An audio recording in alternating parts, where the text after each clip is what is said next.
Movies, movies. Of course, the greatest movie of all time. And board games.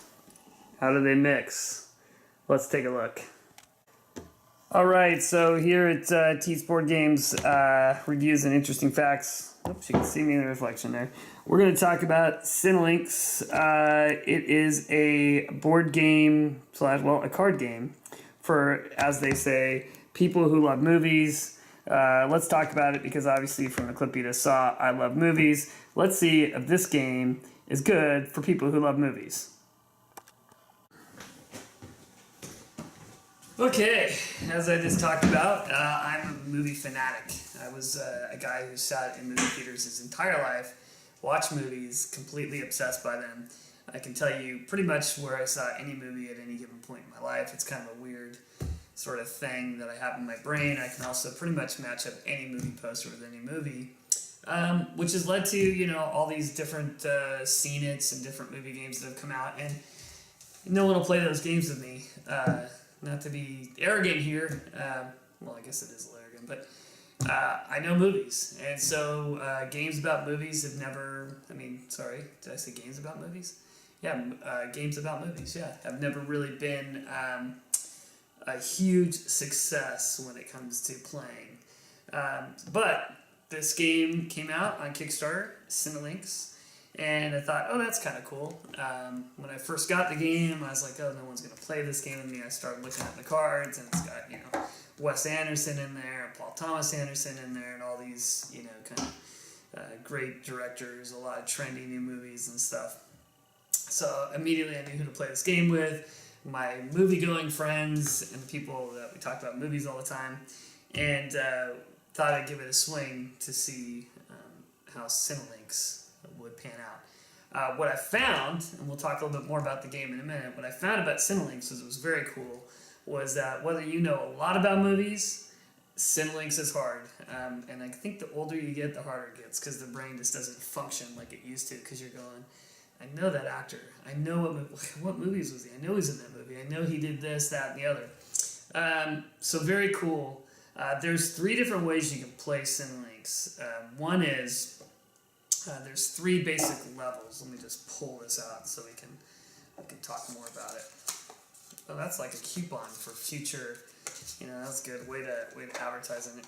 One thing I would say is I really would have loved to have a rule book in this, but you can go online and get all those rules now, so it's not that big of a thing. But you have these 4 little cards that kind of have it in there, and there's kind of a variable level of expertise you can play with this game, and it's called Connection. So just so you get an idea, my red band expansion is mixed in. That's what the red cards are here.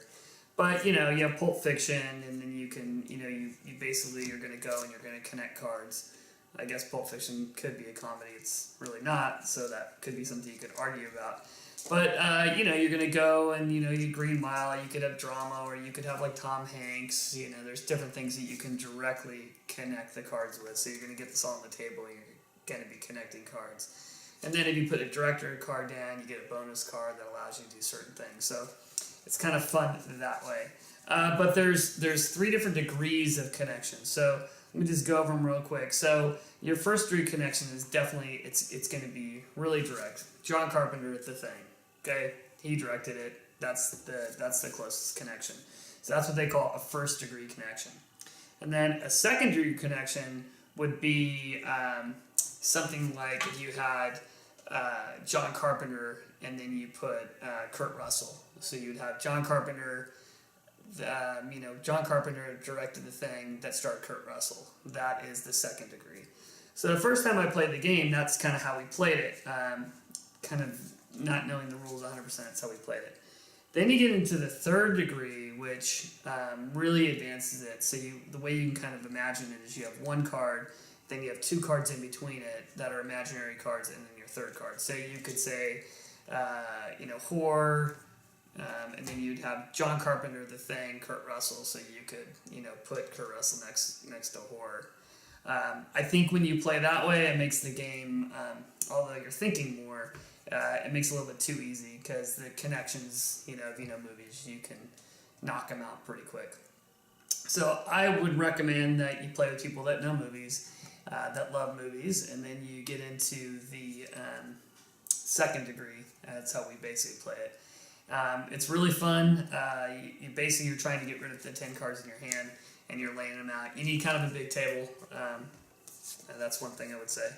But Cinelinx, very cool game if you like movies, and I think you can get it relatively inexpensively out there, but it's definitely worth the $20. And if you know, there we go. I'm gonna drop them all over the floor. But if you know anybody that loves movies and likes board games and wants to have some fun and be challenged, Cinelinx is the way to go. There's cool expansions are coming out, but that is Cinelinx.